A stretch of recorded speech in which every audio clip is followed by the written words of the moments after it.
शक्ति जिला में एक पति ने पत्नी की गला घोंटकर हत्या कर दिया। जेठ से बात करना पति को पसंद नहीं था। हुलेस काम से जब घर लौटा तो पत्नी बड़े भाई से बात कर रही थी। ये देखकर वो सीधे कमरे में चला गया।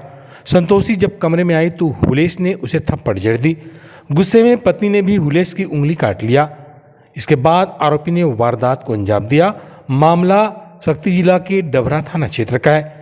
पुलिस ने आरोपी पति हुलेस साहू उम्र 28 साल को गिरफ्तार कर लिया है। हुलेस ने पूछताछ में बताया है कि उसकी पत्नी संतोषी साहू अक्सर बड़े भाई पलाश साहू से बात करती थी। संतोषी को बड़े भाई से बात करने के लिए मना किया गया था, लेकिन एक घर में होने के कारण बातचीत होती रहती थी।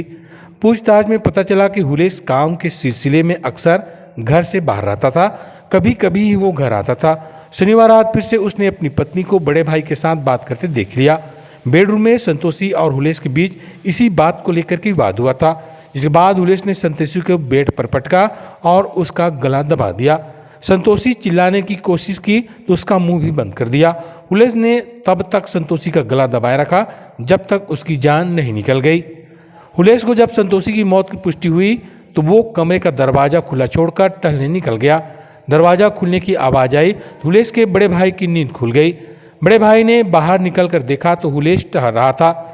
बड़े भाई ने हुलेस से देर रात बाहर निकलने की वजह पूछी, लेकिन हुलेस कुछ नहीं बोला। भाई को शक हुआ तो उसने हुलेस के कमरे में जाकर देखा।